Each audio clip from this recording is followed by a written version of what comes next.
انقلاب کے حوالے سے ہے جو حضور علیہ السلام کے آنے کے بعد اس کائنات میں برپا ہوا ہے، وہ کوئی معمولی انقلاب نہیں ہے۔ عزیزان محترم، دنیا کا ایک اصول ہے کہ جب کوئی شخص کسی منصب پر، کسی عہدے پر، کسی ذمہ داری پر فائز ہوتا ہے تو اس کے ذہن میں لازماً یہ سوال آتا ہے، عوام کے ذہن میں یہ سوال آتا ہے کہ فلاں شخص فلاں منصب پر فائز ہو گیا ہے، فلاں منصب پر فائز ہو جانے کے بعد اس نے کیا انقلاب برپا کیا ہے؟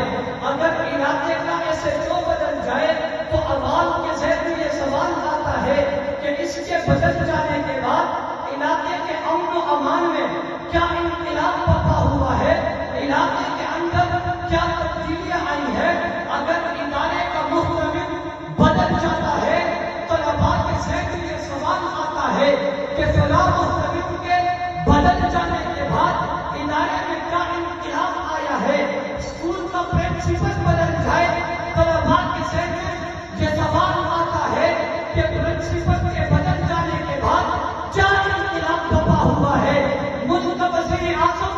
یا صدر تبدیل ہو جائے، عوام کے ذہن میں یہ سوال پیدا ہوتا ہے کہ فلاں شخص وزارت کی کرسی پر فائز ہو گیا ہے، فلاں شخص صدارت کے منصب پر فائز ہو چکا ہے، اس کے فائز ہو جانے کے بعد منصب کو سنبھالنے کے بعد کیا انقلاب آیا ہے؟ یہ تمام سوالات ایک طرف ہے، لیکن اہل علم اور دانش کے ذہن میں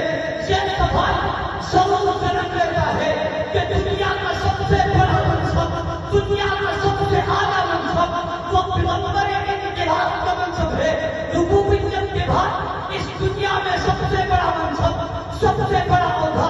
سب سے بڑی ذمہ داری ربوبیت کے بعد نبوت کی ذمہ داری ہے، نبوت کا منصب ہے، نبوت کا عہدہ ہے۔ حضور علیہ السلام کے اس دنیا میں آنے کے بعد کائنات میں کیا انقلاب برپا ہوا ہے؟ عزیزان محترم، آپ کا سوال آپ کے ذہنوں میں جنم لیتا ہے۔ آپ کے سوال کے جواب میں اتنا ہی کہوں گا کہ اگر حضور علیہ السلام کے انقلاب کے متعلق آپ کے ذہن میں سوال آتا ہے، عزیزان محترم، دنیا کے کوئی کسی منصب پر فلاں شخص کے فائز ہو جانے کے بعد، فلاں شخص کے وزیر اعظم بن جانے کے بعد، فلاں شخص کے صدر بن جانے کے بعد انقلاب آتا ہے، عہدہ سنبھالنے کے بعد انقلاب آتا ہے، منصب پر آنے کے بعد انقلاب آتا ہے، لیکن حضور علیہ السلام کا انقلاب بغیر منصب کے بھی آیا ہے، بغیر عہدے کے بھی آیا ہے۔ عالم ارواح میں جب اللہ رب العزت تمام مخلوقات سے مخاطب ہو کر کہتے ہیں الست بربکم، اس سوال کا جواب کسی سے بن نہیں پاتا،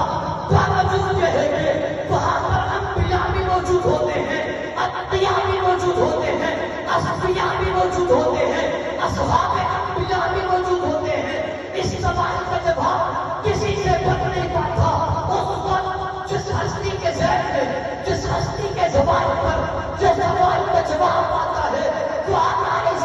السلام کی ہستی ہے، جو الست بربکم کے جواب میں بلا شہیدنا کہتے ہیں۔ پھر یہی جواب آدم صفی اللہ بھی کہتے ہیں، بلا شہیدنا کا جواب نوح نجی اللہ بھی کہتے ہیں، بلا شہیدنا کا جواب ابراہیم خلیل اللہ بھی کہتے ہیں، بلا شہیدنا کا جواب اسماعیل ذبیح اللہ بھی کہتے ہیں، بلا شہیدنا کا جواب موسیٰ کلیم اللہ بھی کہتے ہیں۔